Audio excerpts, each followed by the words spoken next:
kutuwezesha. Mwambie Mungu asante kwa kuwa pamoja nasi. Mwambie Mungu asante kwa kutulinda sebele mzima.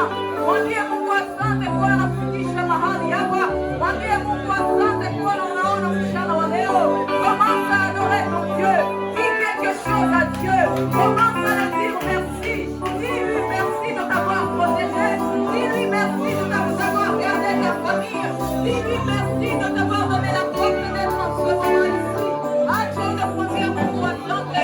Unakuambia Mungu anakubariki. Ce n'est pas par ta force. Ce n'est pas par ta volonté.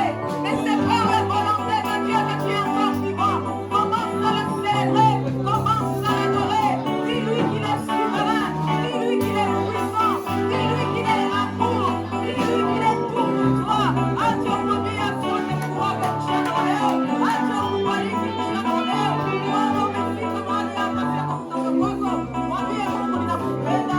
Mwambie Mungu ninakubariki. Mwambie Mungu tu es glorieux. Mwambie Mungu tu es digne d'adoration. Mwambie Mungu tu es digne de louange. Mwambie Mungu tu es digne d'être célébré en ce moment, Seigneur. Nous sommes devant toi pour te dire merci. Nous sommes devant toi pour te célébrer en ce moment. Nous sommes devant toi pour te dire merci pour ta présence. Nous sommes devant toi pour te dire merci, Seigneur. Tunaacha kuungana yote mikononi mwako Yesu. Acha uende kuanza pamoja nasi. Acha uanze nasi wewe yangu kama Alfa na umalize pamoja nasi kama Omega. Ubarikiwe Yesu na ukoe sifa. Makofi kwa Yesu.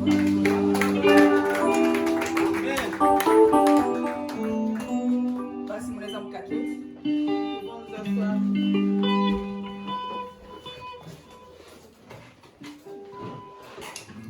Nawasalimu nyote katika jina la Yesu. Haleluya. Vraiment nina furaha ya kuwa mbele yenu siku ya leo. Je suis très heureuse de me tenir debout devant vous aujourd'hui. Kivyangu naona ni neema ya ajabu Mungu ananitendea. De mon côté, je trouve que c'est une grande grâce que le Seigneur m'a accordée. Acha basi Mungu atubariki sisi wote Que pamoja. le Seigneur nous bénisse ensemble. Amen. Amen. Ningependa angalie jirani yako, mwambie karibu katika kazi ya Mungu. Dites à ton proche, Muulize sio uko na furaha. demande que tu as la joie. Haleluya.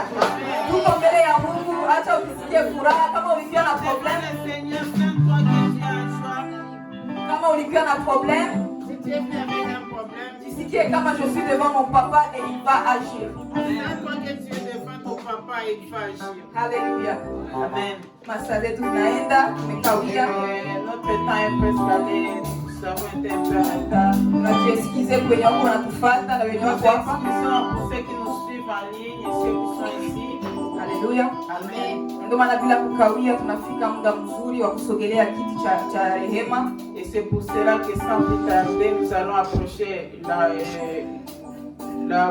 les bonnes étapes de la repentance. Bila kukawia ningewasihi tena tusimame. Sans plus tarder, je vous demanderai de vous mettre encore une fois debout. Biblia inasema mu Efesiens chapitre 1 verset 4. Dans Ephésiens chapitre 1 verset 4, la Bible nous dit: Aseme avant la création Dieu nous connaissait déjà. mbele ya uumbaji Mungu alikuwa ametujua. Kabla hujaingia mtumbo la mama yako Mungu alikuwa anakujua. Avant d'être fœtus dans le ventre de ta maman, le Seigneur te connaissait. Haleluya. Amen. Kisha Biblia inatuambia hivi, Et encore la Bible nous dit ceci: tunaonekana watakatifu et nous sommes vus comme des saints na tunaonekana watu wenye hawana makosa et comme des gens qui n'ont pas des erreurs kupitia Yesu Kristo. à travers Jésus-Christ. Ce que je vais vous demander aujourd'hui, Takachoomba leo, acha kupitia Yesu Kristo leo et à travers Jésus-Christ aujourd'hui, ujisikie kama Mungu atakukubali hata kama umetenda dhambi ya aje. sens-toi que Jésus va t'accepter malgré n'importe quel péché que tu as commis. Parce que la Bible nous dit, si tu acceptes Jésus, Si tu acceptes Jésus comme dit la Bible, na Mungu naye anakukubali.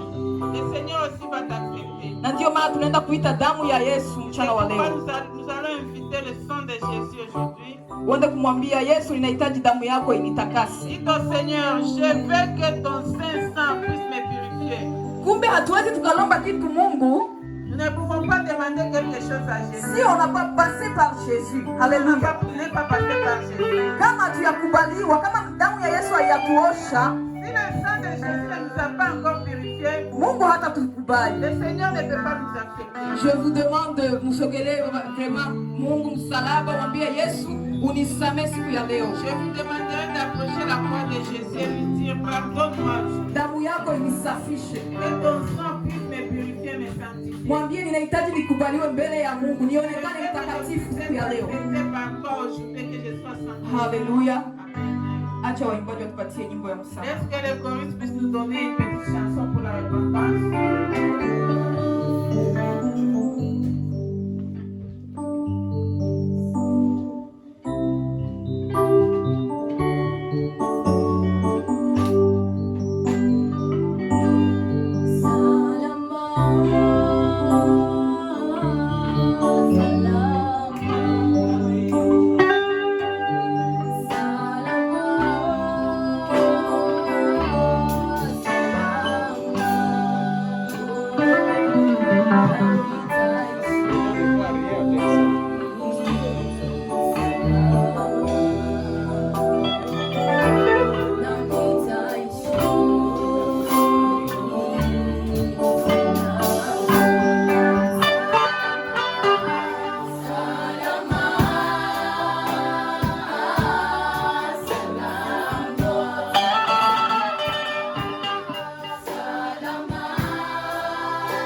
Mungu anatupenda kupitia Yesu Kristo. Acha mwambie Mungu unisamehe.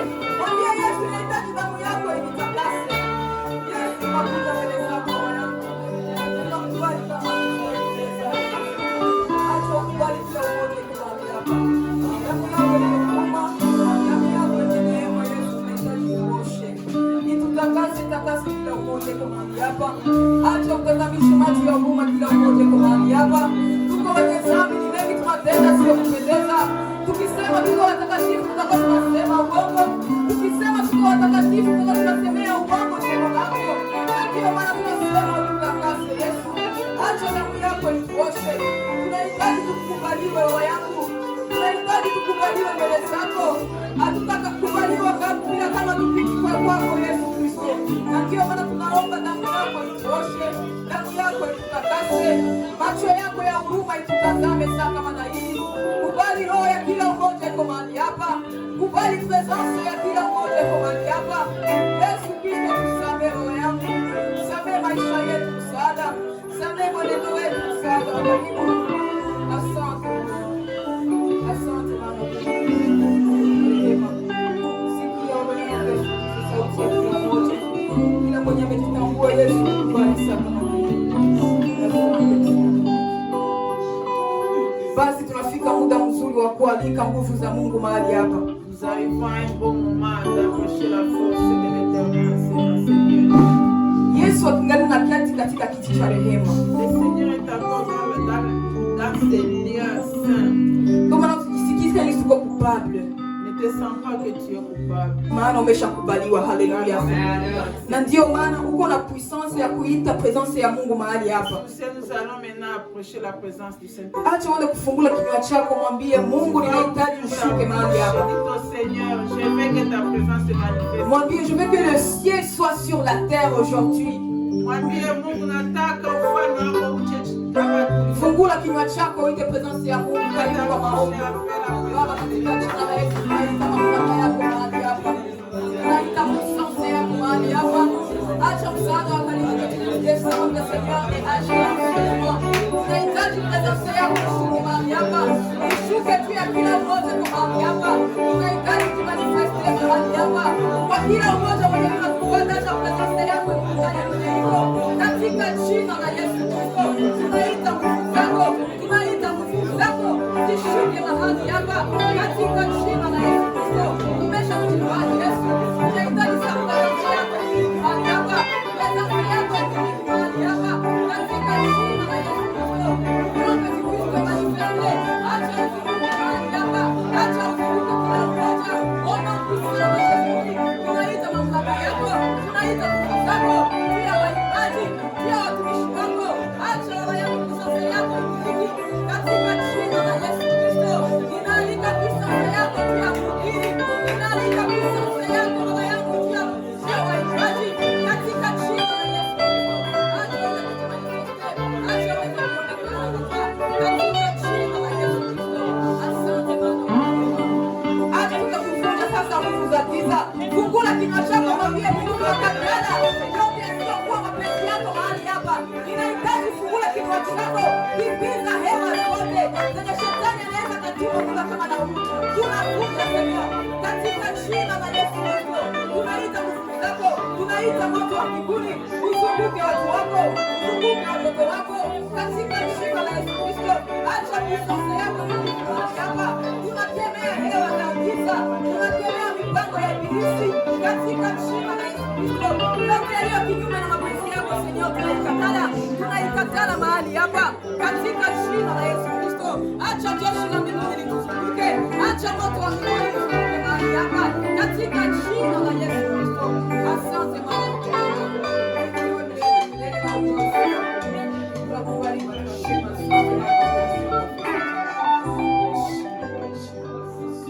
Acha kupatia Pastor Moise afunge partie ya kwanza pia hapo tunamaliza. Prions.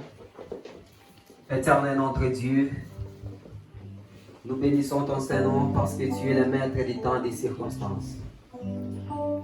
Merci Seigneur de nous avoir encore réunis enseignés dans cet après-midi juste pour ta gloire. Nous nous sommes réunis enseignés, Seigneur, non pas pour l'honneur d'une personne, mais nous nous sommes, Seigneur, réunis ce soir juste en ton honneur. Que l'honneur et la gloire te soient rendus là où Dieu est assis sur le trône. C'est pourquoi je dis infiniment merci pour les souffles de vie que tu as donné à ton Père. Je je dis infiniment merci pour les pardons que tu viens de nous pardonner. Parce que ta parole déclare, si nous disons que nous n'avons pas péché, nous te faisons pour un menteur. Or, de ta nature, tu n'as jamais menti, parce que tu n'es pas un fils de l'homme. Dieu des pères, celui qui écoute nos prières, écoute-nous, Seigneur Jésus-Christ, dans cet après-midi. Nous voulons que le règne du Saint-Esprit, Seigneur, soit maintenant enseigné. Touche nos cœurs. Assiste-nous, Jésus. Je recommande toutes choses entre tes mains. C'est toi qui es notre Père et notre Seigneur et Sauveur. Nous nous confions rien qu'en toi. Nous demandons ton règne et que ta volonté soit faite, Seigneur Jésus-Christ, enseigné. Je prends pouvoir et autorité pour briser, pour neutraliser tout esprit satanique et démoniaque. Seigneur, tout ce que le diable a comploté, Seigneur, contre ses services, je commence à briser et à bannir tout esprit qui ne confesse pas ton nom enseigné. De maintenant, au nom de Jésus de Nazareth, Yahweh, je condamne tout esprit de maladie, tout esprit de distraction, tout esprit de mort, Seigneur, contre ton peuple, partout où il se retrouve, en ligne ou bien ici, je condamne cet esprit, parce que vous, esprit, vous avez des oreilles pour écouter. En tant que ton roi, je déclare, je brise au nom de Jésus de Nazareth tous les liens qui lient, Seigneur Jésus-Christ et ton peuple. Seigneur, qu'il soit libéré de maintenant au nom puissant de Jésus. Seigneur, merci pour ta grâce. Merci pour ton amour et pour ta bonté. Parce que je sais que tu es toujours avec nous jusqu'à la fin du temps. C'est ce que dit ta parole. Je recommande toutes choses entre tes mains et ta volonté soit faite. Au nom de Jésus. Amen.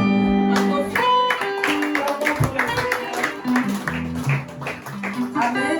Amen. Nafika saa ule muda mzuri Nous arrivons à un bon moment. pale kwetu shakubaliwa. Le Seigneur nous a déjà acceptés. Sasa tunafika muda mzuri wa kumchezea Mungu. Nous arrivons à un bon moment de danser pour le Seigneur. Acha ujisikie kucheza, ujisikie kuimba na Sans furaha. toi que tu peux chanter, tu peux danser pour le Seigneur en joie. Basi tunakaribisha waimbaji watupatie louange na adoration. Nous allons approcher nos chants qui puissent nous donner les chansons de louange et adoration. Amen. Amen. Approchez.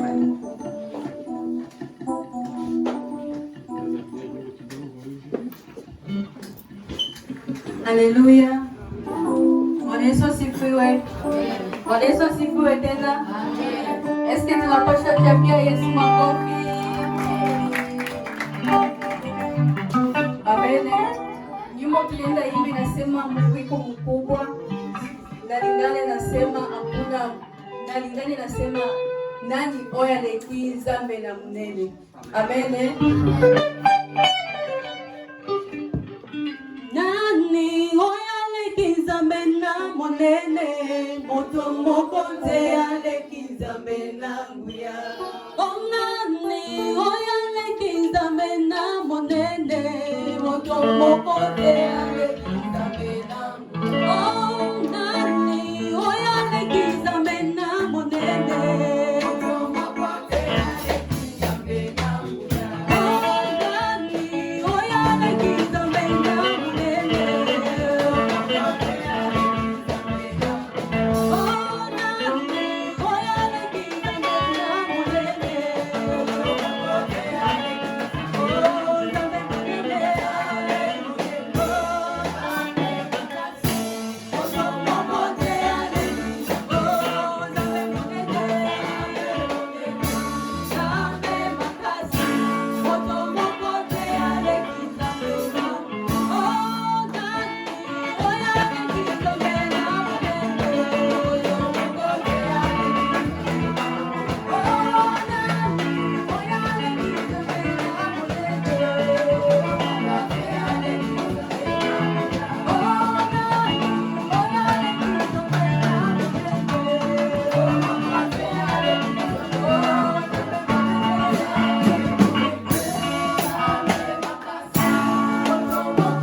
tunafurahi.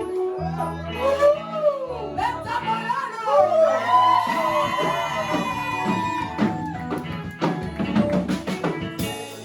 Basi ni muda mzuri tena. Acha tena anze kukumbuka tena. Mwambie Mungu nashuka tena mbele zako. Nimemaliza kukuchezea. Nimekuacha jinsi gani nafurahi. Kwa vile Yesu alinipindisha wiki yote. Na siku ya leo tena tunaona na sote tuko wazima. Basi hata simama kumwambia Mungu asante. Oh, hallelujah.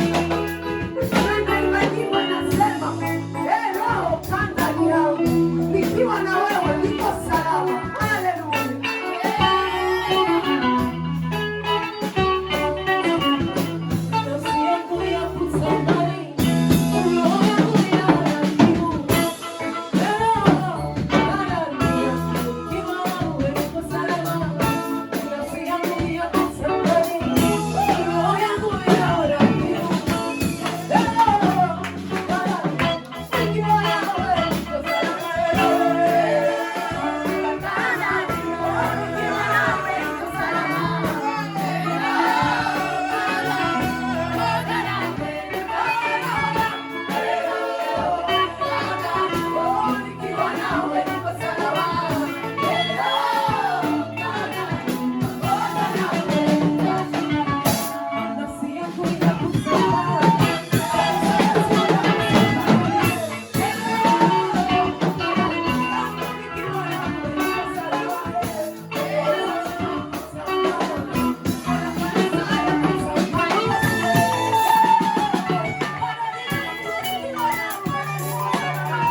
Nous sommes très contents. Kweli Mungu ni mwema. Notre Dieu est bon. Na hakuna kingine na kulaka isipokuwa hiyo mnamaliza kufanya sasa hivi. Il n'y a pas d'autre chose à manger, ce n'est que le louange et l'adoration. Ujue kama zile shida zimeanguka. Sache que des problèmes sont tombés. Ujue kama ile yenye ilikuwa inakosa solution imeshapatikana. Sache bien que tout ce que tu as fait qui n'avait pas de solution, maintenant ça a une solution. Chunga tu wakati wa Mungu. Haleluya. Attends seulement le temps. Basi makofi tena mengi kwa Yesu. Unaweza kukaketi. Nous pouvons nous asseoir.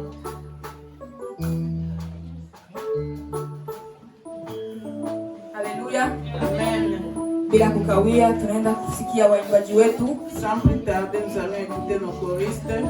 Basi bila kukawia, tunakaribisha watoto ajili muda umeenda. Et nous allons approcher nos enfants. Karibu. Approchez pour votre chanson.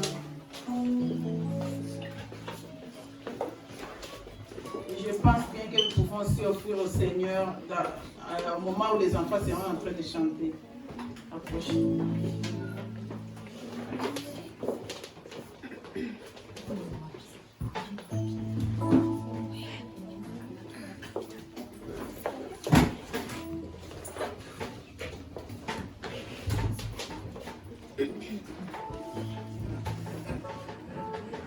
Mwambie Yesu, mwambie Yesu, mwambie anaweza yote. Yesu mwambie, atakushindia. Yesu mwambie Yesu, mwambie Yesu, mwambie Baba, mwambie Yesu, anaweza yote, Yesu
Haleluya. Amen. Mungu abariki waimbaji. Que le Seigneur vous bénisse. Anatubariki na nyimbo inatuambia tumwambie Yesu matatizo yetu yote. Il nous avait bénis en nous disant que nous devions dire au Seigneur nos problèmes et il doit trouver une solution pour ça. Mungu awabariki. Amen. Basi tunafika muda mzuri ya kupatia pastor aombe sadaka. Et nous allons approcher notre pasteur, il va prier pour les offrandes. Karibu. Approcher.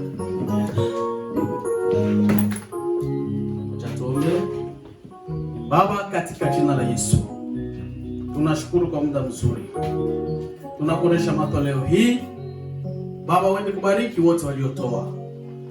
Bariki kazi zao. Bariki kila kitu wanachokigusa.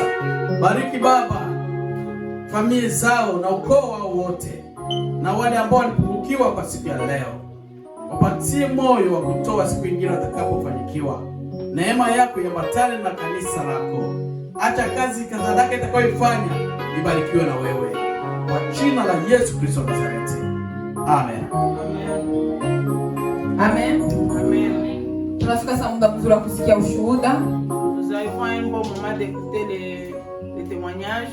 Kama kuna mtu kuna ushuhuda, S'il y a quelqu'un qui a des témoignages, tutakaribisha tu wawili tu. nous allons seulement approcher deux personnes. Kama kuna watu wawili wenye wako na ushuhuda, karibu. S'il y a quelqu'un qui a un témoignage, approchez.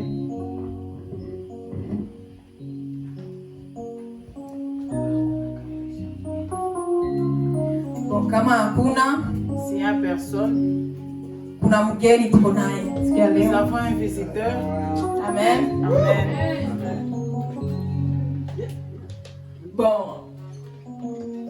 Nigesi mgeni na mwenye anabadilisha siku mingi akui Je ashimane. demanderai à celui qui est visiteur parmi nous et celui qui a tant de jours qui n'était pas avec nous de se mettre debout.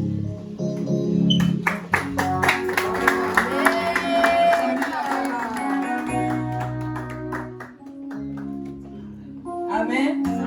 Kwa siku mingi tumuoni Mama Miracle. Ça faisait longtemps qu'on n'était pas ensemble avec Maman Miracle. Leo iko pamoja nasi. Aujourd'hui, elle est parmi nous. Hata bila kuji C'est pas besoin pour elle de se présenter encore une fois. tunamjua sie wote, Et tous nous connaissons Maman Miracle. lakini tutampatia tusalimie. Mais nous allons la demander de nous dire seulement bonjour. Lakini avant tutakaribisha kwanza Alexandre. Mais avant tout, nous allons d'abord approcher notre visiteur, Alexandre. Il va se présenter, nous dire son nom, de là où il vient.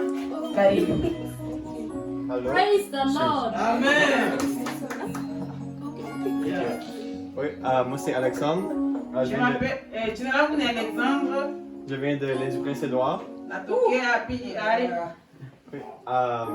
et je connais la famille Alvarance de Fredericton. Dans la famille familiale Laurent, c'est Fredericton. Et j'ai pris l'occasion de venir ici aujourd'hui. Maintenant que les frontières sont ouvertes. Parce que c'est toujours une bénédiction de venir louer avec vous.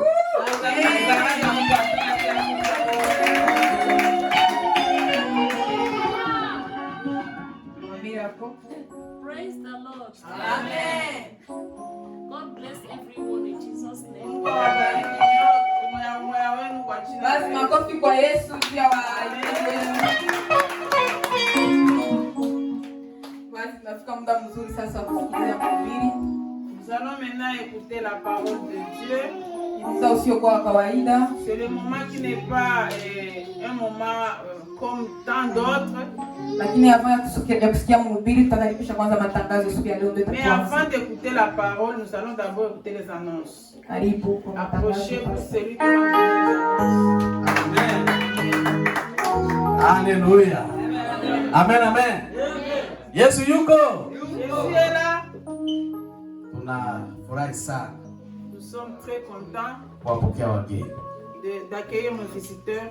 Lakini pia na mama Pasela ni mgeni. Et maman Siku Pasteur, mingi ça hatuko naye. faisait longtemps. Na bebe Rose naye ni Et mgeni. nous avons le nouveau-né qui s'appelle Rose, elle est aussi une visiteur. Amen. Karibu kwa wote. Approchez. Papa Steven naye siku mingi. Papa Steven aussi. Karibu sana.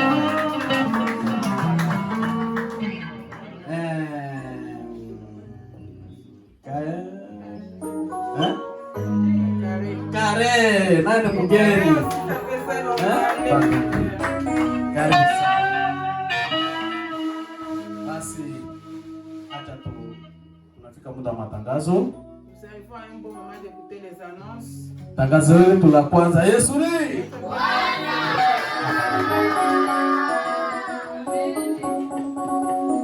Tangazo letu la pili, notre deuxième annonce, ni kuhusu programu ya maombi. Ça concerne notre programme de prière. Maombi inaendelea kama kawaida. Notre programme continue comme d'habitude. Kwenye mtandao, en ligne, siku ya kwanza lundi na siku ya pili. et mardi. Siku ya kwanza ni maombi ya waombaji. Et lundi c'est un programme de prière pour les intercesseurs. Na siku ya pili ni maombi ya kanisa lote. Et le mardi c'est pour toute l'église. Amen. Amen. Na tangazo letu la tatu, notre troisième annonce, ni kuhusu ubatizo. ça concerne le baptême.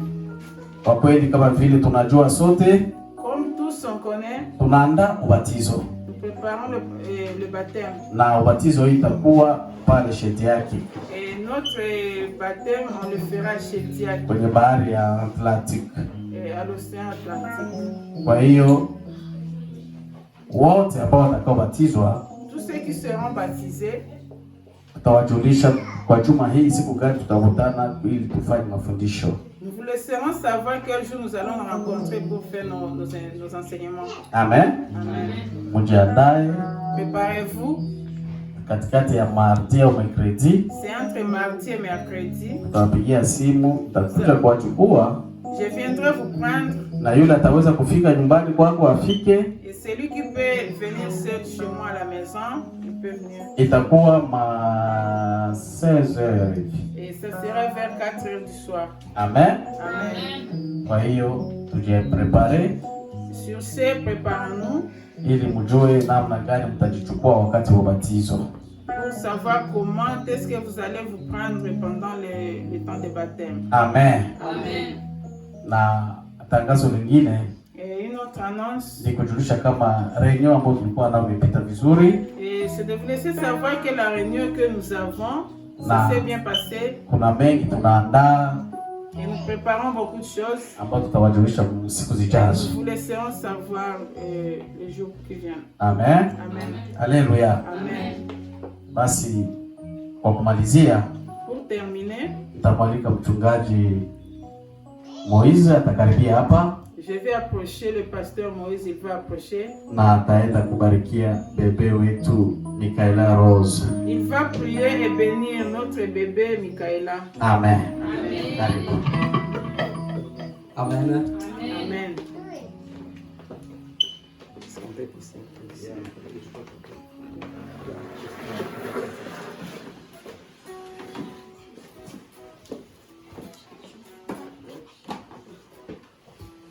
Amen.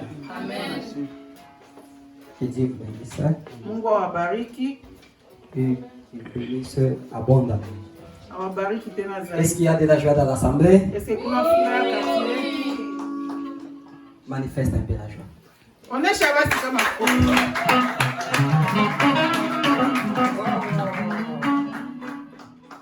Vraiment, aujourd'hui, c'est Kwa un kweli jour qui est leo vraiment spécial. ni siku yenye iko tofauti. Nous allons maintenant dédier l'enfant Siku ambayo tuna kumtolea kumuonesha Mungu mtoto. parce que ici chez nous, en Maranatha, Hapa kwetu kukanisa Maranatha, nous ne baptisons pas des bébés, hatubatizaki watoto, mais nous les consacrons ou bien les dédions entre les mains du lakini Seigneur. tunawaombeaka kwa kuwaonesha Mungu. C'est pourquoi aujourd'hui, Ndio maana leo nous allons inviter tutaalika la famille du pasteur, familia ya mchungaji maman ainsi que les bébés. Ils vont approcher ici. Est-ce qu'on va aussi acclamer pour les rois lorsqu'ils vont se pouvoir approcher? Okay. Yeah, regardez seulement là-bas.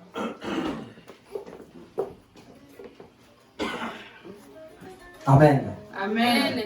Good. Église, Amen. Kanisa, Bwana Yesu asifiwe. Vous voyez papa et maman, Mnawaona mchungaji na mama. Dieu a fait grâce, Mungu alijalia neema, il leur a donné l'enfant. akawapa mtoto. Et comme il les a donné l'enfant, Na gisi Mungu aliwapa mtoto, nous devons maintenant dédier cet enfant. tunataka kumuonesha huyo mtoto Mungu. Amen. Amen. Et avant tout, Na mbele ya yote, nous allons lire la parole tutasoma kwanza neno dans le livre de Luc, chapitre 2, katika Injili ya Luka sura ya pili, versets 21 à 24. mstari wa 21 mpaka 24. Celui qui est prêt, il peut Mwenye simplement kuwa lire la tayari parole. anaweza kusomea Luka Luc 2, sura ya pili mstari wa 21 na 24. Amen. Amen. Luc 2, combien? 24. Je vais lire en français. Une semaine plus tard, sur le moment de circoncire l'enfant, on lui donne le nom de Jésus-Christ. C'est le nom que l'ange indique à Marie avant qu'elle soit enceinte. Après cela, le moment arrive où Marie et Joseph doivent faire la cérémonie de purification, car la loi de Moïse les demandait. Alors il amenait l'enfant à Jérusalem pour le présenter au Seigneur. En effet, la loi du Seigneur dit: il faut donner au Seigneur les premiers garçons nés dans une famille. Marie et Joseph offrent aussi les sacrifices que la loi du Seigneur demande. Des turelles ou deux jeunes pigeons. Deux jeunes pigeons. Ouais, 2 jeunes pigeons. Alors, jusqu'à 25, je peux Ah continuer? non, c'est 24. Alors, jusqu'à 24. Amen. Amen. Est-ce qu'on peut acclamer pour la parole? Merci beaucoup. Amen. La parole de Dieu est claire. Neno la Mungu liko wazi. C'était les jours d'où Marie et Joseph, Ni siku ambao Maria na Yosefu ils étaient partis à Jérusalem walienda Yerusalema pour présenter l'enfant devant le Seigneur. kwa kupeleka mtoto mbele ya Mungu. Parce que nous savons nous tous l'histoire de Jésus-Christ, Tunajua sote habari ya Bwana wetu Yesu Kristo de la façon qu'il a été né. na gisi alivyozaliwa. Et Marie et Joseph, Na Maria na Yosefu ils étaient allés le présenter devant le Seigneur walienda kumwonesha mtoto mbele ya Mungu à une personne qui était Simeon. kwa mtu ambaye jina lake Simeoni. Alléluia. Amen. Amen. Amen. Pourquoi ils ont fait cela? Kwa nini walifanya vile? Parce que c'était la loi. Ilikuwa ni sheria ya Musa. Et lorsqu'ils l'ont présenté, Na wakati walipomwonesha ils ont aussi offert walitolea des tourterelles eh, et 2 pigeons. Donc c'était entre 2 tourterelles ou bien 2 pigeons. ilikuwa ni kama alifunjiwa vile. Or que dans l'Ancien Testament, Japo ile katika agano la kale, si la personne avait les moyens, il devait offrir même l'agneau. kama mtu alikuwa na uwezo angelitolea hata kondoo. Alors pour ceux qui n'avaient pas de moyens, Kwa wale ambao hawakuwa na ils uwezo pourraient simplement faire des tourterelles. wangetolea tu. Donc la tourterelle, c'est un oiseau Ni kama qui est semblable au pigeon, mais ce n'est pas un pigeon. ni namna ya ndege yenye kufanana na njiwa. Yes. Amen. Amen. Alors lorsqu'ils sont arrivés devant le sacrificateur, Walipofika mbele ya kuhani, il a béni l'enfant. alibariki mtoto, Il a béni l'enfant. alimbariki Parce que mtoto c'était une promesse pour lui kwa maana ilikuwa que ni tu ne ahadi mourras pas yenye alikuwa nayo sans plus kusema voir le Messie. hautakufa kabla hujamuona C'est Masihi. Jésus de Nazareth. Ndiye Yesu Kristo. Amen. Amen. C'est pourquoi sans plus tarder, Bila kuchelewa sasa, nous allons tout simplement maintenant tunataka sasa passer maintenant à l'œuvre kwenda kwa kazi pour bénir l'enfant. ya kubariki mtoto. Alléluia. Amen. Alléluia. Amen. Je vais simplement poser la question Nitauliza tu swali aux parents kwa wazazi s'ils seront d'accord ou pas. kama watakubali wala hapana. Donc vous allez accepter par oui ou non. Maana mtaitika ndio wala hapana. Amen. Amen. Parce que vous êtes devant Dieu Kwa maana mko mbele ya Mungu et devant l'église qui est na le monde. mbele ya kanisa. Amen. Amen. J'ai deux petites questions Ni maswali madogo que j'ai préparées pour cet après-midi. ambayo niliandaa juu ya hii nyuma ya sasa. La première question est celle-ci.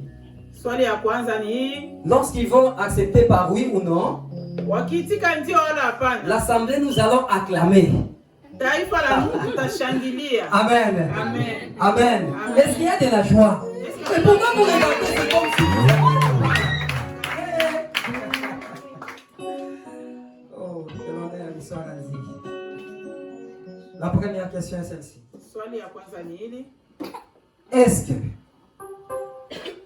en tant que parent de l'enfant Michaela Rose Isumbu, Nyinyi kama wazazi wa mtoto Michaela Rose Isumbu, accepteriez-vous d'élever cet enfant conformément à la parole de Dieu, oui ou non? utakubali kumulea mtoto huyu kwa hali ya njia ya Mungu, ndio wala hapana? Oui.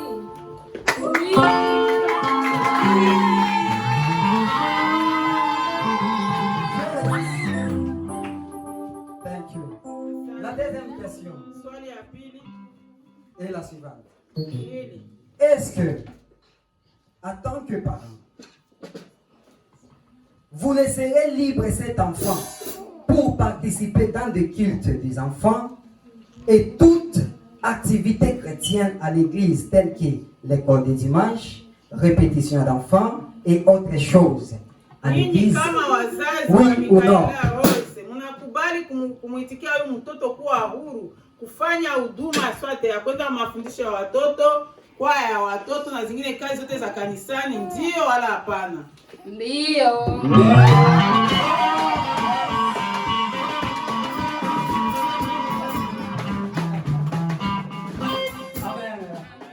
Vraiment, vous êtes des témoins Kwa kweli nyinyi ni mashahidi devant Dieu et devant les hommes. mbele ya Mungu na mbele ya Ils watu, viennent d'accepter. wamekubali.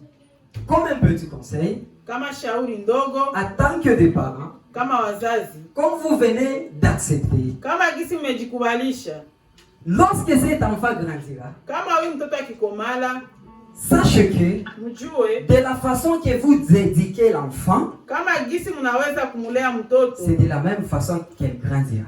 ni ndio gisi atakomala. Donnez-la toujours des conseils. Mumshaurie, Enseignez-la toujours la parole de Dieu, mumufunze neno la Mungu afin qu'elle grandisse dans la crainte de l'Éternel. ili apate kukua katika woga wa Mungu. Amen, amen. Amen.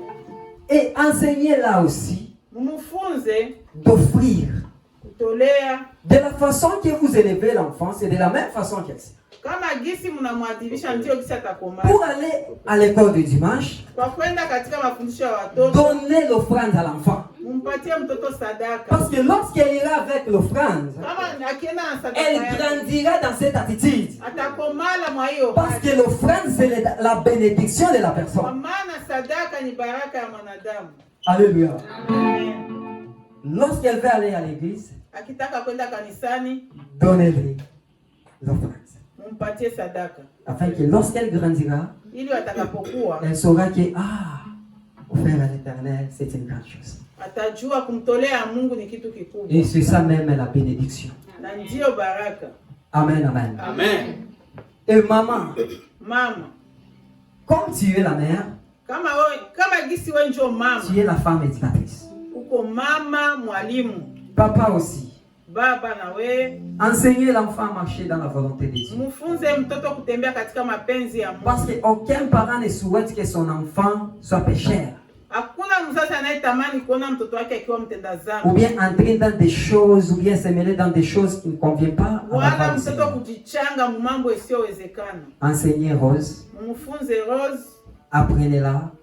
Mumufundishe tena à faire la volonté de Dieu. kufanya mapenzi ya Mungu. Comme vous venez d'accepter, Kama gisi mmekubali, lorsque ça sera le temps d'aller à l'école de dimanche, ikikuwa wakati ya kwenda kwenye mafundisho ce n'est pas maintenant le moment de donner à l'enfant de travail, non. haiko muda wa kupatia mtoto makazi. Si c'est l'enfant d'aller à l'église, Kama ni muda wa kazi ya kwenda kazini, wa laissez-le partir. mumwache aende. Amen. Parce que les parents ont cette attitude. Quand l'enfant veut se préparer pour aller à l'église, ils disent non, arrête d'abord. Tu vas les suivre d'abord quelque chose. Wengi wana tabia hiyo, mtoto ataka aenda kanisani wanaanza kumpatia kazi. Non. Hapana. Donne l'enfant le temps de se préparer pour l'œuvre du Seigneur.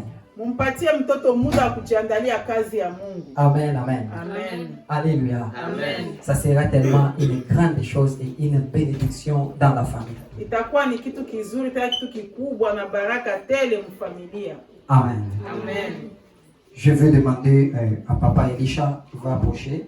Nitamwalika ndugu Elisha atakaribia. Et toute l'église, nous allons se tenir debout. Na kanisa lote tutasimama. Nous allons tout simplement bénir l'enfant. Tunaenda kubariki mtoto. Amen. Amen. Vous allez prononcer des bonnes paroles sur la vie de l'enfant. Mutakiri maneno mazuri juu ya maisha ya mtoto. Et par après, je vais clore la prière. Na kwa mwisho mimi nitafunga kwa sala. Amen, amen. Amen. On est ensemble. Tuko pamoja. Parlez de bonnes choses. Useme maneno mazuri. Bénissez cet enfant. Mubariki mtoto. Parce que c'est un don venant de l'Éternel. Kwa maana ni karama kutoka kwa Mungu. Amen. Amen. Approchons de la prière. Karibu watumishi wa Mungu kwa maombi. Seigneur Jésus. Baba, katika jina la Yesu mwenye uwezo, tunasema asante kwa utukufu na uwezo wako.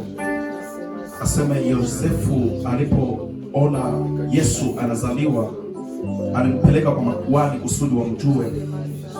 Walibariki mtoto kwa sababu ilikuwa ni sheria ya Moize, na hakuna sheria ya mtumishi wa Mungu pasipokuwa na wa Mungu. Tunaweka Mikaela kwa jina la Yesu Kristo. Mungu kubali kuonekana, Yesu kubali kujidhihirisha. Tunafunga kila mipango yote ya mwovu shetani inaweza kusumbua maisha yake kwa jina la Yesu Kristo wa Nazareti. Tunakataa kila pepo yote mbaya zinaweza kusumbua maisha yake. Tunafunga kila magonjwa yote inaweza kusimama juu ya maisha yake. Tunafunga kila magonjwa yote inaweza kusimama juu ya maisha yake kwa jina la Yesu Kristo wa Nazareti. Mungu unajua future ya Mikaela. Mungu unajua maisha ya Mikaela. Aseme tokea kabla haujaingia mtumbo ya mama yako ili kujua mimi. Kwa jina la Yesu Kristo, ulimjua Mikaela kuliko watu wengine. Ulimjua Mikaela kuliko watu wengine. Yesu, tunaacha Mikaela kwa jina la Yesu Kristo. Tunamwacha katika vitendo mikono yako. Awe mtoto wa baraka, awe mtoto wa amani, awe mtoto wa mafanikio, awe mtoto wa kuleta furaha, awe mtoto wa mapatanisho, awe mtoto wa kuleta mwangaza. Mahali palipofungwa akipaingia lazima pafunguliwe. Mahali palipofungwa akipaingia lazima pafunguliwe. Mahali palipokosa amani yalipaingia, akipaingia lazima pakuwe amani. Awe mtoto wa ushuhuda, awe mtoto wa ushuhuda. Ninatabiri hivyo kama vile mtumishi wako, ninatabiri hivyo kama vile kinywa chako, kwa jina la Yesu Kristo. Mungu mwenye uwezo, Mungu mwenye mamlaka, awe mtoto wa mafanikio kuanzia leo. Yesu, awe mtoto wa mafanikio, awe mtoto wa mafanikio, awe mtoto wa mafanikio kwa jina la Yesu Kristo. Ameletewa mbele makuhani na makuhani wakamwekea mikono, na mikono ya makuhani ilibarikiwa na wewe. Tunatangaza neema juu ya maisha yake na ulinzi juu ya maisha yake. Pepo ya kifo tunakataa, mauti ya ghafla tunakataa, mauti ya ghafla tunakataa. Kila nguvu zote za ibilisi tunashindikiza kwa jina la Yesu. Tunashindikiza na moto wa Mungu, tunashindikiza na uwezo wa Mungu kwa uwezo wa jina la Yesu. Ninaamini ya kwamba tunakuleta mambo makubwa ndani ya maisha yake. Kanisa lote likibarikiwa kwa ajili ya Mikaela ameonekana leo, siku ya leo katika kanisa lako la Maranatha. Na sisi sote tumepiga makofi kwa jina la Yesu Kristo. Éternel notre Dieu, nous bénissons ton Saint-Nom parce que tu es le Dieu qui m'a appelé dans ton aile. Je te rends gloire et honneur parce que là où tu es assis sur le trône, reçois l'honneur et la gloire. Car les anges du ciel t'adorent. Ils se prosternent devant toi en disant que tu es saint. Moi aussi, je déclare que tu es saint, saint, saint. Je viens maintenant de dédier cet enfant entre tes mains. Que la vie de cet enfant soit une vie différente des autres. Que cet enfant grandisse dans la sainteté. Que cet enfant, Seigneur, soit comme une graine plantée sur une bonne terre, afin de produire des bonnes fruits. C'est pourquoi je te dis, Michaela et Soumbo, Rose, entre ton sein, Seigneur, qu'elle soit gardée partout où elle ira. Qu'elle soit bénie. Qu'elle soit prospère dans tous égards. Là où leurs parents ont échoué, elle va réussir. Papa, c'est toi qui l'as appelé et qui a béni, Seigneur, cette famille avec un enfant. Parce que les enfants, ce sont de bénédictions venant de toi. Seigneur, je dédie cet enfant entre tes mains. Qu'elle grandisse dans la sainteté. Qu'elle soit bénie dans toutes choses. Sur cette terre des humains, aucune personne ne la regardera avec des yeux méchants. Toute personne qui regardera cet enfant avec des yeux méchants, Seigneur, qu'il soit frappé d'aveuglement, comme tu as frappé les Syriens lors de la recherche de ton serviteur, le prophète Élisée. Ils ont été frappés par l'aveuglement. Seigneur, c'est de la même façon que cet enfant soit partout dans le monde. Qu'elle soit prospère, qu'elle soit bénie dans tous égards pour les siècles des siècles. Donne la force aux parents de pouvoir bien élever cet enfant. Que cet enfant écoute la parole de ses parents, parce que ta parole est claire. Que enfant, honorez vos parents, parce que c'est une bénédiction pour vous. Et c'est un commandement qui a de bénédiction et de la promesse. Rose, écoute tes parents. Sois attentif aux paroles de tes parents. Tous les esprits qui peuvent tourner dans ces pays pour envoûter le cœur des enfants de Dieu. Mais pour toi, ça ne sera pas ainsi au nom de Jésus. Amen. Tu seras la joie de tes parents. Tu seras la joie dans ta famille. Tu seras la joie et la bénédiction pour d'autres personnes qui n'ont rien. Que le Seigneur t'élève partout où tu passeras. Que tu sois toujours victorieuse. Dans le nom de Jésus, j'ai ainsi prié. Amen.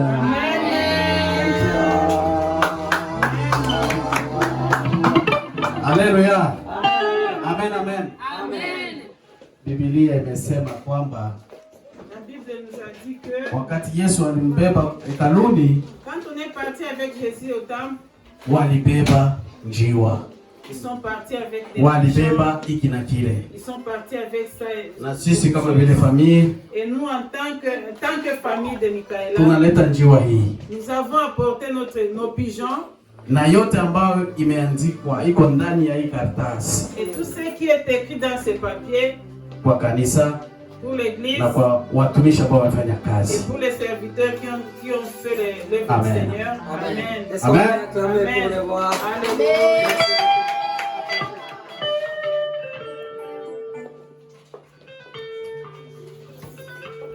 Amen. Nous allons maintenant acclamer pour le Seigneur en approchant les serviteurs de Dieu qui vont nous mourir aujourd'hui. Préparez-vous, c'est le bon moment. Les vases et vient, je pense bien que nous pouvons maintenant limiter parce que c'est le bon moment. C'est le moment que le Satan n'aime pas. Le moment où Satan s'élève toujours pour les enfants de Dieu. Et il veut toujours distraire. Mais dans le saint nom de Jésus, il n'aura pas cette occasion-là. soyons prêts. Et nous arrivons à ce moment-là. Alléluia. Amen, amen. Amen. Basi tunafika muda mzuri Nous arrivons à un bon moment wa kusikia neno la Mungu. d'écouter la parole de Dieu. Kwa kweli muda wetu ni mdogo sana. En tout cas, nous n'avons pas beaucoup de temps. Sijui tunaanza na saa ngapi hapo? Je ne sais pas s'il est quelle heure. 16h20. Amen. Basi kwa haraka haraka tunaenda Sans plus tarder, nous entrons dans notre enseignement. Kama vile juma jana tulivyosoma na kuongea, comme la semaine passée, nous avions enseigné à propos de... Tumesema tuko katika mwezi huu wa kuongea juu ya uwe tayari saa zote. Et nous sommes dans le mois où nous enseignons le fait d'être prêt. Uwe tayari saa zote. Sois prêt à tout moment. Amen. Amen.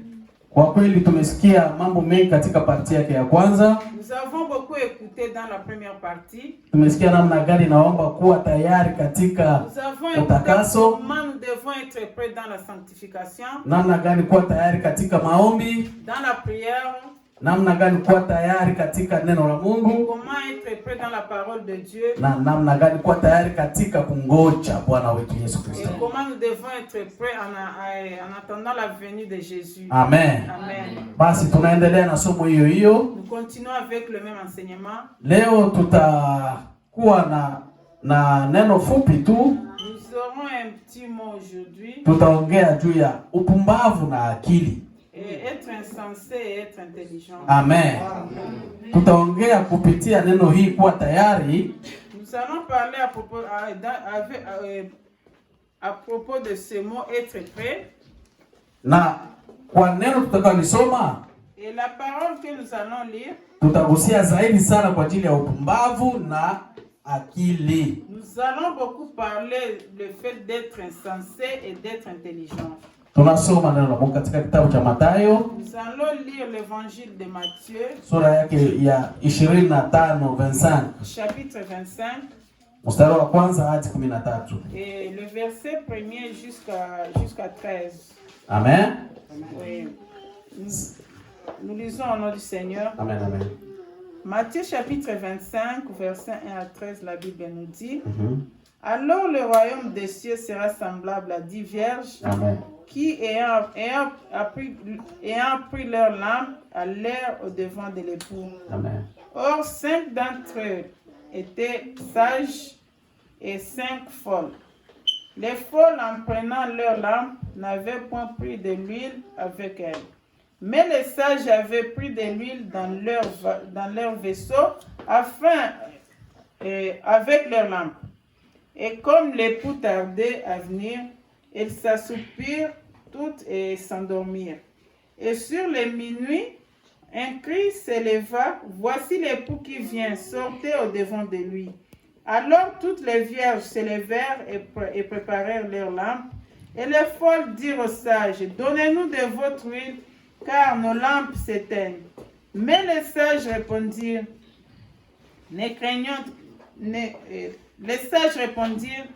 ne craignons qu'il n'y ait pas assez pour nous et pour vous.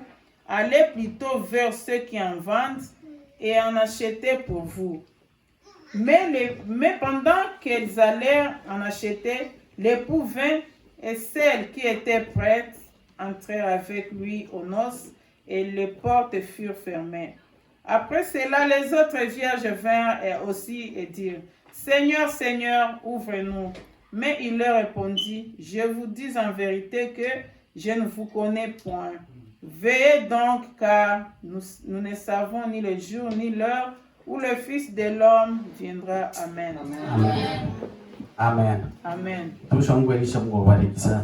Serviteur de Dieu. Wakati wote neno la Mungu linaposomewa, et à tout moment où on lit la parole de Dieu, vizuri kuwa wima. S'il vous plaît, mettez-vous debout. Upatie ile neno heshima. Pour donner du respect à cette parole. Kwa sababu ni neno la Mungu. Parce que c'est la parole de Dieu. Amen. Amen. Nafikiri tunazoea pole pole.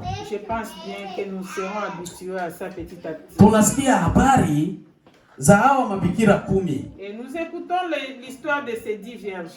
Na wakati Yesu alikuwa akifundisha, Et quand Jésus enseignait, alikuwa anatoa mifano. il donnait des exemples. Anatoa mifano. Il faisait des paraboles. Anatoa mifano. Il donnait des paraboles. Na hapa akatoa mfano Il avait fait ces paraboles ya mabikira 10. de ces 10 vierges. Mabikira hawa Ces 10 vierges, walikuwa wanachunga bwana harusi. ils attendaient l'époux. Walipokuwa wakichunga bwana harusi, Quand ils attendaient l'époux, kwa sababu ilikuwa usiku, parce que c'était la nuit, ilibidi waandae, ils devraient se préparer. wajiandae, Ils devraient se préparer. waandae taa zao, Ils devraient préparer leurs lampes. wakuwe na taa, wawe na petroli ndani, Et ils devraient avoir les lampes et l'huile. Amen. Amen. Iwe tayari. Et que ça soit prêt. Na maandiko yanasema Et les Écritures nous disent, kwa hawa 10 les 10, kulikuwa 5 walikuwa wenye il akili y avait 10 qui étaient sages na 5 walikuwa wapumbavu. et 10 qui étaient folles. Et il y avait 5 qui étaient sages et 5 qui étaient folles. Amen. Amen. Na hawa 5 wapumbavu Et les 5 folles, walipochukua taa zao quand elles ont pris leur lampe, hawakuchukua mafuta. elles n'ont pas pris de l'huile avec leur lampe. Amen.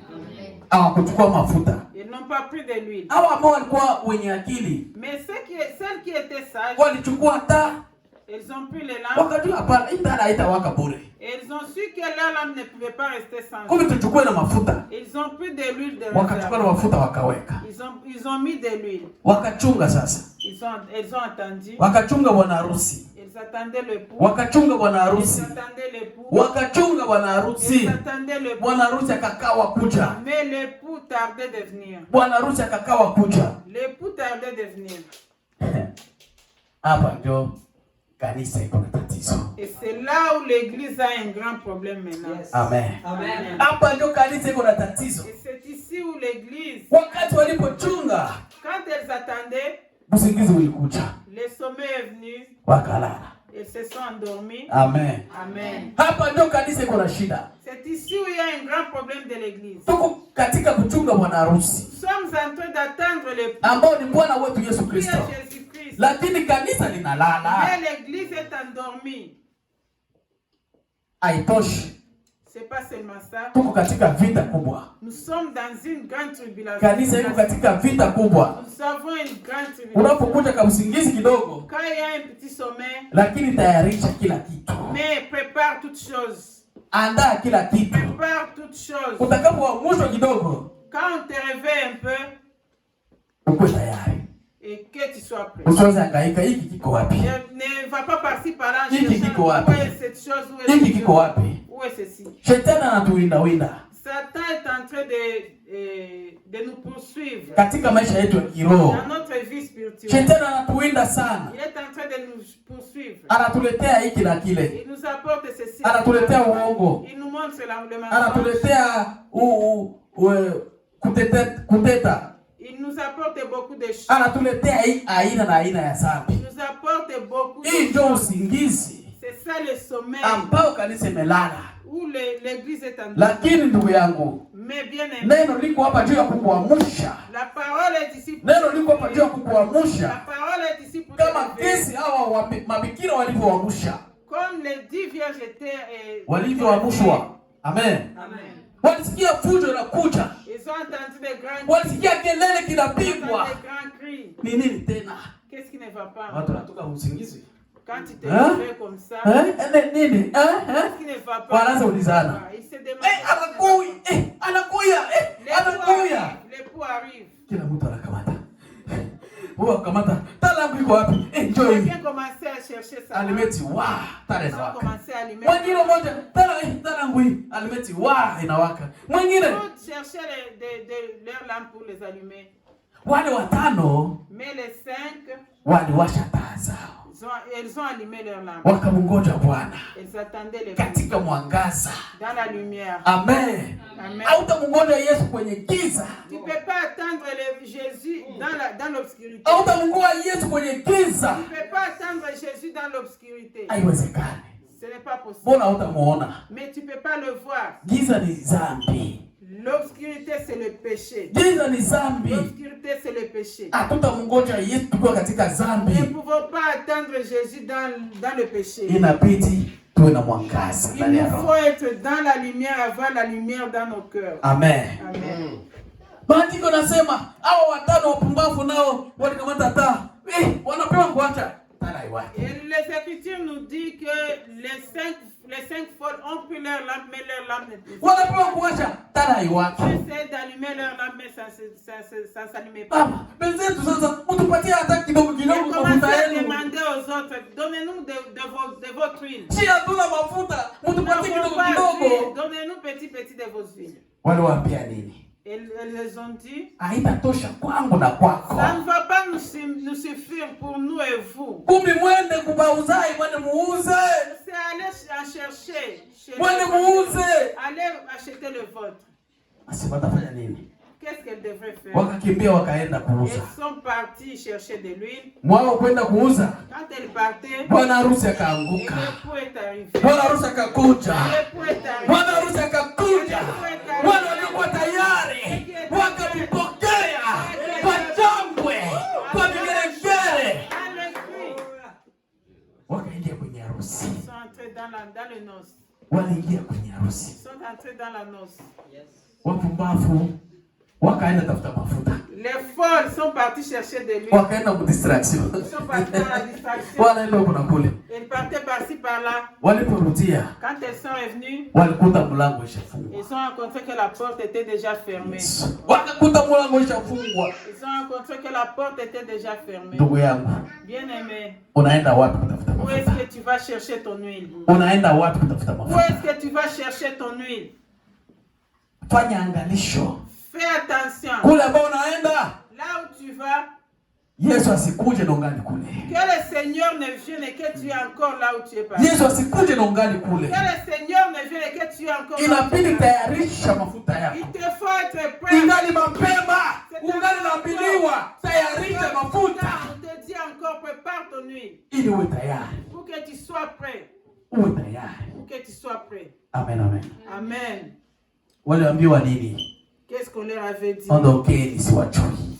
Allez-vous-en, je Siwajui nyinyi. ne vous connais Muko pas. wapi? Vous êtes d'où? Muko wapi kwanza? Venez d'où? Angalisho. Attention, Kanisa la Mungu. peuple de Dieu. Tusiambiwe Qu'on ne nous dise pas. Yesu asituambia tu hatujui. Que Jésus ne nous dise pas. Kwa kazi yote tuliyoifanya, Pour tous ces kwa huduma yote tuliyotenda, tous les œuvres que nous tulikuwa waimbaji, nous étions des tulikuwa wahubiri, tulikuwa waombaji, tulikuwa wanabii, walikuwa wa hiki na kile, lakini Yesu hatujui kwa sababu tulienda mbali kutafuta mafuta na yeye akakuja nyuma yetu. Hatukuwa tayari, n'étions pas prêts. hatukuwa tayari. N'étions pas prêts. Kanisa la Mungu, tafadhali uwe tayari. Église de Dieu, soyez prêts. Mkristo mwenzangu, tafadhali uwe tayari. Bien-aimés, sois prêts. Amen. Amen. Acha tuone upumbavu ni nini. Nous allons voir maintenant qu'est-ce que signifie la folie. Amen. Upumbavu ni nini? Qu'est-ce que signifie la folie? Banasema kwa Kiebrania Dans la langue hébraise, inaitwa ni Nabal. on appelle ça Nabal. Amen. Amen. Maana yake Ça signifie, ni mtu asiye na heshima c'est quelqu'un qui n'a pas de respect. au hana mtizamo. Ou bon, il n'a pas de vision. Amen. Hana mtizamo wa kweli Il n'a pas de bonne vision. katika maadili, mafundisho Et dans les enseignements, au katika hali ya kiroho ya kidini, hana bien dans la msimamo. spiritualité, il n'a pas de position. Amen. Amen. Tunasoma kitabu cha Mezali Nous allons lire dans Proverbes, sura yake ya 10 chapitre 10. 8 mpaka 10 yake. Proverbes, chapitre 10, verset 8. Hadis. Proverbes, chapitre 10, oui. Chapitre 10, verset 8 à 10, la Bible nous dit: celui qui a le cœur sage reçoit les avertissements, mais celui qui a les lèvres insensées tombera. Celui qui marche dans l'intégrité marche en assurance, Mais celui qui pervertit ses voies sera découvert. Celui qui cligne de l'air cause du trouble, et celui qui a les lèvres insensées court à sa perte. Amen. Amen. Mwingine anasoma Zaburi 49:20. Et quelqu'un d'autre va lire dans Psaume 49. 49:20. Et Psaume 49:20, la Bible nous dit, tu iras pourtant vers la génération de tes pères qui ne reverront jamais la lumière. 49:20. Seulement ça. Ok. Tu iras pourtant vers la génération de tes pères qui ne verront jamais la lumière. Sio hiyo. Huko kwangu nasema hivi. Mtu mwenye heshima asiye na akili ni kama nyama anaopotea. Amen. C'est 21. Chez toi. L'homme qui est en honneur et qui n'a pas d'intelligence devient semblable aux bêtes qui périssent. Amen. Alléluia. Amen. Tunasikia neno la Mungu. Nous écoutons la parole de Dieu Kwa kitabu cha Mithali. dans le livre des Proverbes. Huyu mtumishi wa Mungu Solomono Salomon alipenda kushauria kanisa. voulait conseiller l'église Na akasema nini? et il avait dit, Wenye moyo wa hekima ceux qui ont le cœur sage, watapokea maagizo. ils auront Amen. Maagizo ni kama les recommandations. Amen. Amen. Amen. Wale ambao wako na moyo wa hekima. Ceux qui ont le cœur sage, Hapana moyo wa upumbavu. pas un cœur insensé, Hapana moyo wa ujinga. pas un cœur qui est ignorant, Lakini moyo wa hekima. le cœur sage. Amen. Amen. Watapata maagizo ya Mungu. Ils auront les recommandations. Watapokea maagizo ya Ils Mungu. vont recevoir les recommandations. Watapokea yale ambayo Mungu anasema kwa ajili yao. Ils vont recevoir ce que Dieu parle à propos d'eux. Lakini mpumbavu Mais les insensés, mwenye maneno mengi qui a beaucoup de paroles, ataangamia. sera périr. Amen, amen. Mpumbavu L'insensé, mwenye maneno mengi. qui a beaucoup de paroles. Unajua wapumbavu wanaonaka wao ndio wanajua.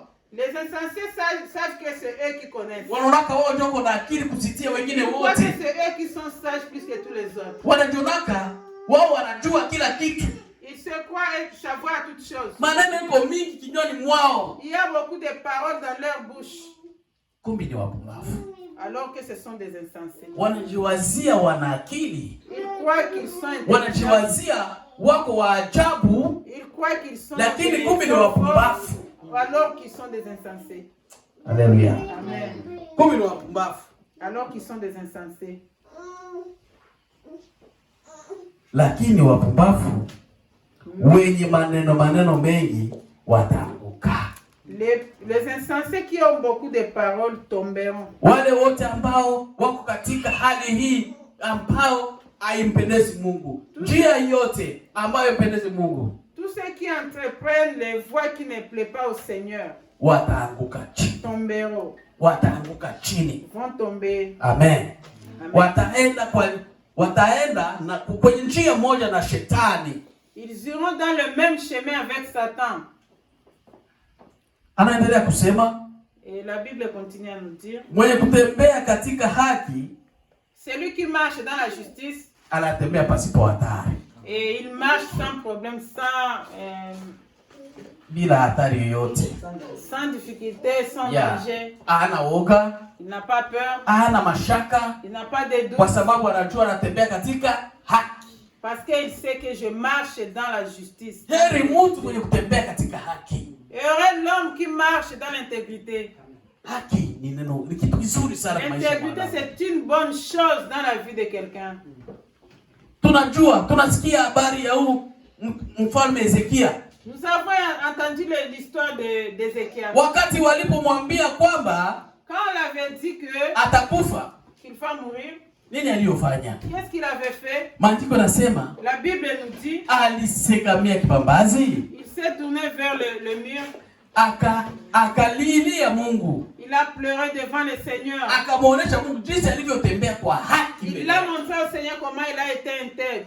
Jinsi alivyotembea kwa haki mbele yake. Comment il a été intègre devant le Seigneur. Ona jinsi mtumishi wa Mungu alipata neema. Regarde comment le serviteur de Dieu a eu la grâce. Kwa sababu alitembea kwa haki mbele Parce yake. qu'il a été intègre.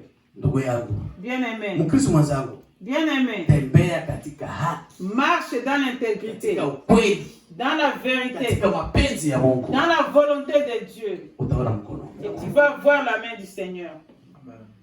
Lakini mpumbavu, Mais l'insensé, lakini mwenye kupotosha njia zake atajulikana. Yule naye ambaye anaenda anapotosha njia zake, mais celui qui est en train d'échapper à ses voies ataangamia. sera Amen. condamné à ses pas. Ataangamia. Sera.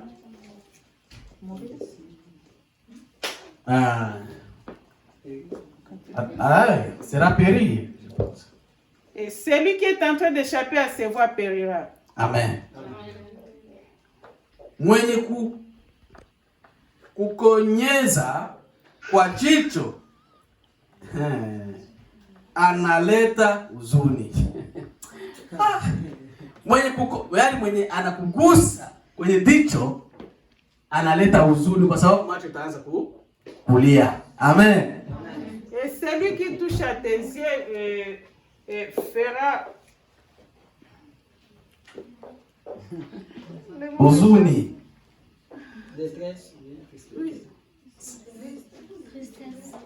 Huzuni.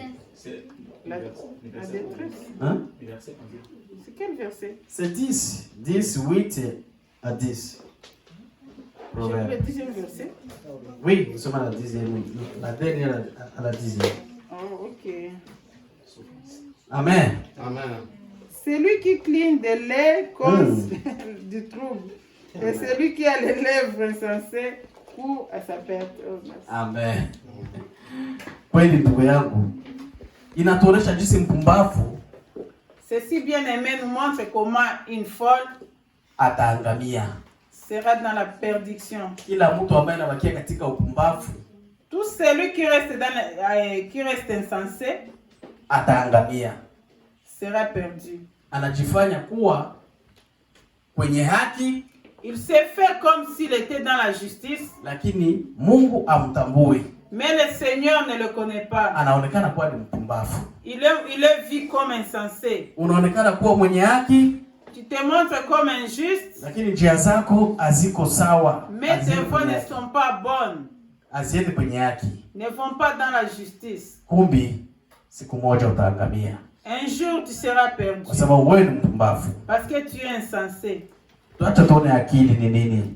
Allons voir l'intelligence, qu'est-ce que ça signifie? Akili L'intelligence, ni uwezo wa kuelewa c'est le fait de comprendre na kujifunza mambo mbalimbali. et d'apprendre des choses différentes. Amen. Amen. Ni kuelewa C'est le fait de comprendre na kujifunza. et d'apprendre. Amen. Amen. Sasa utajifunza nini? Qu'est-ce que tu vas apprendre? Kitu gani wanajifunza kwa akili? Qu'est-ce qu'on apprend par l'intelligence? Kuna ujanja, Il y a la malignité, kuna ufahamu, il y a la connaissance, kuna hekima, il y a la sagesse, kuna uerevu. il y a... c'est quoi malignité? Yeah. C'est malin. Na bongo. Et le mensonge. Amen. Amen. Kuna watu pia wanajifunza bongo. Il y a les gens qui apprennent le mensonge. Kumbi haya yote inafanya mtu kuwa na akili. Tout ceci fait que l'homme soit intelligent. Lakini kuna akili sasa, akili mbaya na akili nzuri. Il y a maintenant une bonne intelligence et une mauvaise intelligence. Amen. Amen. Acha tusome Kutoka. Nous allons lire dans Exode. Kutoka Exode. 36. Exode 36.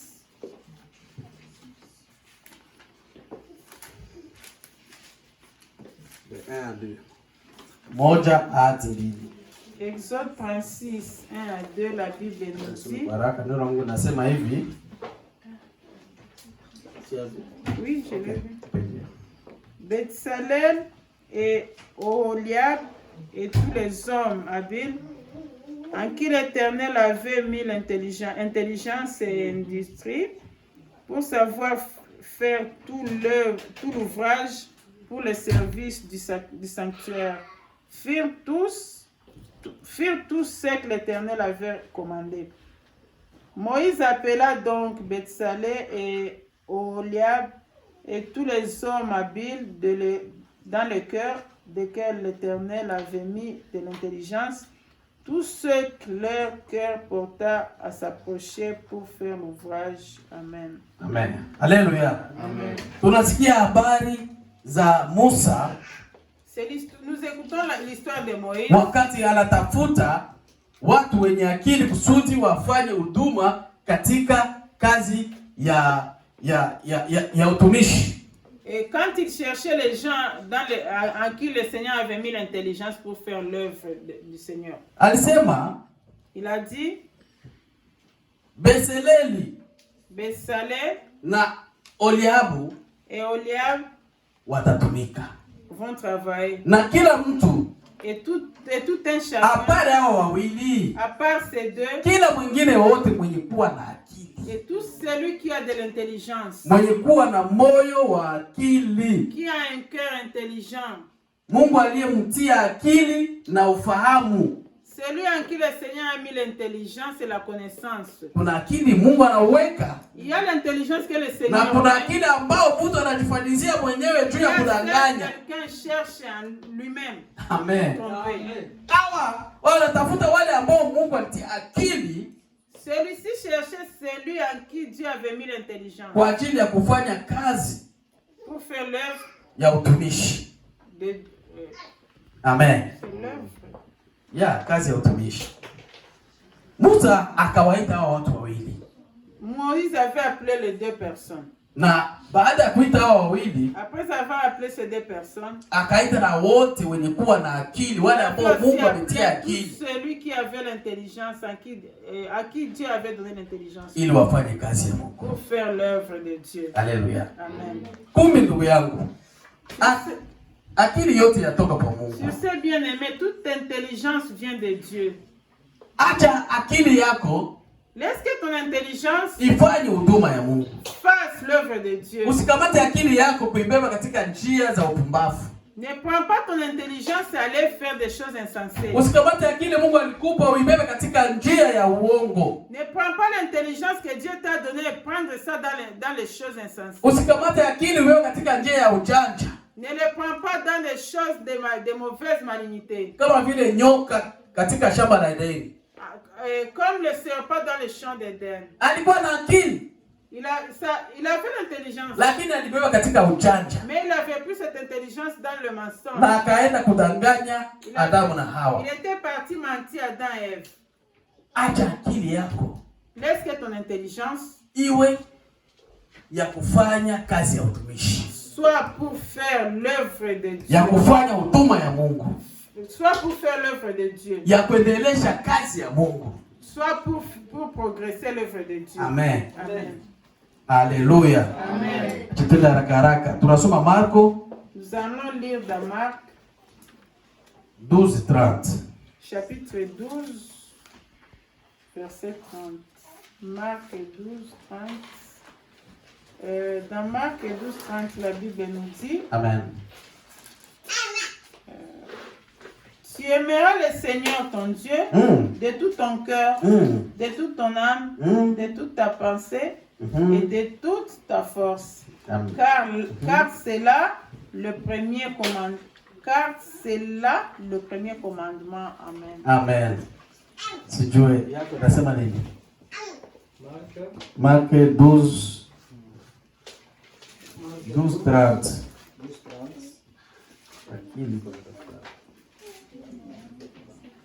Il y a 12:30 nous dit ceci dans le nom de Jésus-Christ.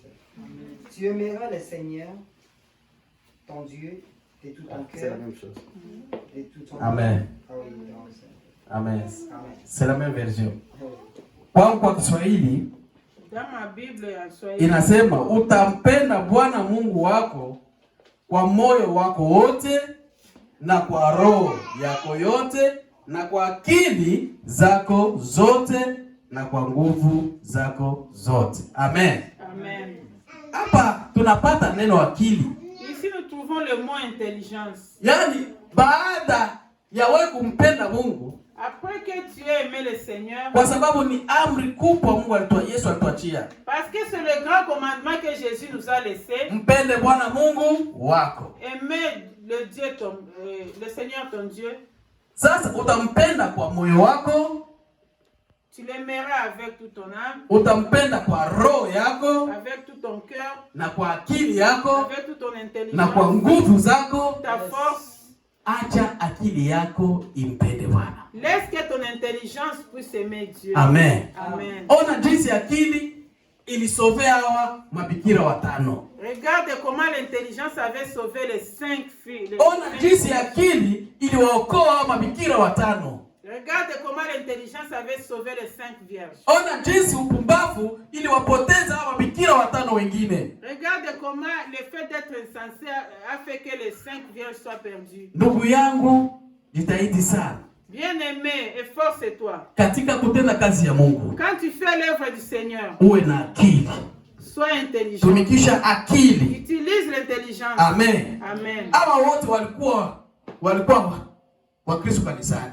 Tous ces gens-là étaient des chrétiens à l'église. Labda walikuwa watumishi kanisani. Ils étaient des serviteurs de Dieu à l'église. Labda walikuwa waombaji. Peut-être ils étaient des Labda walikuwa waimbaji. Peut-être ils étaient des Labda walikuwa wahubiri. Peut-être ils étaient des Labda walikuwa hiki na kile. Peut-être ils étaient ces Lakini mais kuna wamoja walikuwa wapumbavu. il y a ceux qui étaient folles. Walikuwa wanaenda tu kazi ya Mungu lakini hawana akili. Mais ils n'étaient pas intelligents. Walipotea. Ils ont été perdus. Walipotea. Ils ont été perdus. Acha tuwe watu wenye akili. Laisse que nous soyons des gens intelligents. Katika kutenda kazi ya Mungu. En faisant l'œuvre de Dieu. Tukijua hapa nikiingia nitaanguka. Sachant que quand je passe par ici, je vais tomber. Hapa nikienda nitaokoka. Quand je passe par ici, je serai. Hapana kwenda tu. Ne faut pas aller par ça comme ça. Tumikisha akili. Utilise l'intelligence. Amen. Amen. Hao ndugu walipata kuokolewa. Ces gens ont eu la chance d'être sauvés. Walitayarisha kila kitu. Ils ont préparé tout ce dont ils avaient besoin. Haiwezekani. Ce n'est pas possible. Ukwe na tala kisha una petroli mtia mtala. Que tu aies une lampe, mais tu n'as pas de l'huile que tu vas mettre dans ta lampe. Haiwezekani kuna tala hauna lutaji ya kutia mtala. Tu peux pas me dire que tu as une lampe, mais tu n'as pas de mèche à mettre dans ta lampe. Haiwezekani ukwe na tala hauna alimenti ya kuwasha ile tala. Tu peux pas me dire que tu as une lampe et tu n'as pas de l'allumette pour allumer ta lampe. Kumbe ukijua utawasha taa. Si tu sais que tu vas allumer ta lampe, inabidi vile vitu vyote vikwe tayari. il faut que tu aies toutes choses là. Na hivyo ndio kazi ya Mungu Et c'est ça que c'est comme cela que nous devons faire le. Katika kazi ya Mungu. Dans l'œuvre de Dieu. Inabidi kuwa tayari mkila kitu. Il faut être prêt dans toutes choses. Kwa sababu hakuna anayejua saa. Personne ne connaît l'heure. Hakuna anayejua dakika. Personne ne connaît hakuna anayejua muda personne ne connaît ambao Bwana wetu Yesu atakapokuja. le Seigneur Jésus viendra. Ijapokuwa shetani atupewa katika usingizi. Même si Satan nous prend dans l'obscurité, lakini uwe tayari tu. Mais sois toujours prêt. Ili kukiamushwa hivi. Quand on te réveille comme ça, vitu vyako vyote viko tayari. Toutes tes choses seront prêtes. Kwa sababu shetani naye halali. Iko na kukusha Satan aussi ne dort pas. Choma na tuletea usingizi. C'est pourquoi il apporte. Lakini inabidi tukue tayari. Mais il nous faut être prêts. Ikibidi kutolala tusilale. S'il nous faut ne pas dormir, nous ne pouvons pas dormir. Kusudi tuwe tayari pour que nous soyons prêts et attendre notre kanisa la Mungu. Bien-aimé. Ni shauri kwako. C'est le conseil. Ni shauri kwako. C'est un conseil. Wakati wowote. À tout moment. Muda wowote. À tout temps. Yesu anakuja. Jésus revient. Hii ndio jina la kanisa letu Maranatha. Yesu anakuja. Yesu anakuja. Sasa sio zani. Yesu anakuja. Jésus vient. Uwe tayari. Sois prêt. Uwe tayari. Sois prêt. Amen. Amen. Uwe tayari. Sois prêt. Mungu akubariki. Que le Seigneur te Mungu anibariki. Que le Seigneur na bariki neno lake. Et qu'il bénisse sa parole. Amen. Amen.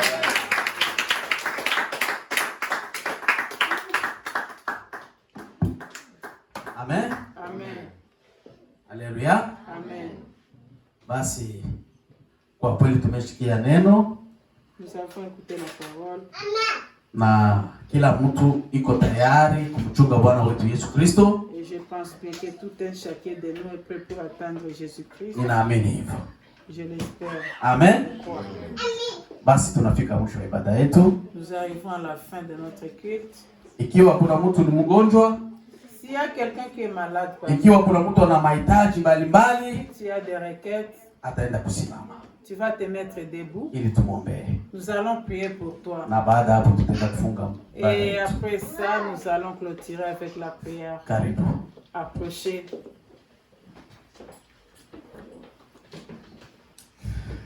Oh yes. Baba, katika jina la Yesu Kristo Nazareti, tunakuja kwako tena tukionyesha watu wenye mahitaji mbalimbali. Yesu, unajua moyo ya kila mmoja. Unajua hitaji lake. Unajua nini kinachomsumbua. Ikiwa ni magonjwa, waende kupona katika jina la Yesu. Ikiwa ni mahitaji mbalimbali, Baba, watendee mema. Neema yako ya ajabu, nguvu zako za ajabu, baraka zako zisiwaachilie kamwe.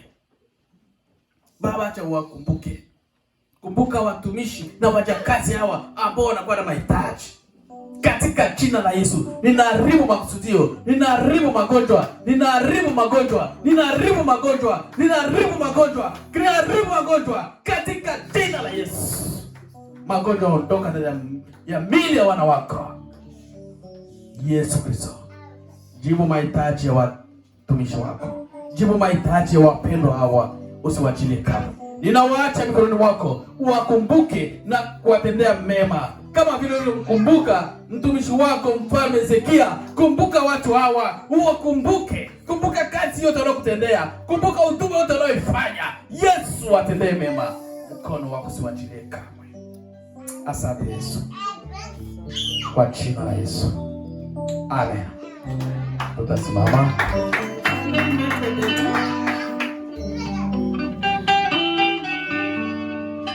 Baba, tumeshukuru kwa ajili ya mchana wa leo. Tumeshukuru kuanza nasi na kumaliza nasi. Tumeshukuru Baba kwa kazi yote ya siku ya leo. Tumeona mkono wako. Acha basi neema yako na baraka zako ziambatane nasi katika wiki yote nzima. Tunaweka maisha yetu, tunaweka wapendwa wote, tunaweka Wakristo wote, tunaweka wa baba, tunaweka wa mama, tunaweka vijana, tunaweka watoto katika vitanga vya mikono yako. Walindwe na wewe, wachungwe na wewe, wabarikiwe na wewe. Neema yako siwachilie kamwe katika jina la Yesu Kristo. Wagonjwa wote katika hawa ambao wako hapa na wale wanatufuata, uwaponye. Wenye mahitaji, Yesu wajibu. Neema yako itende kazi kwa kanisa. Baraka zako zitende kazi kwa kanisa. Yesu Kristo, tunakushukuru. Tunaacha yote mkononi mwako. Neema, pendo, baraka na ushirika wa Roho Mtakatifu uambatane nasi sote kwa jina la Yesu. Amen. Shalom.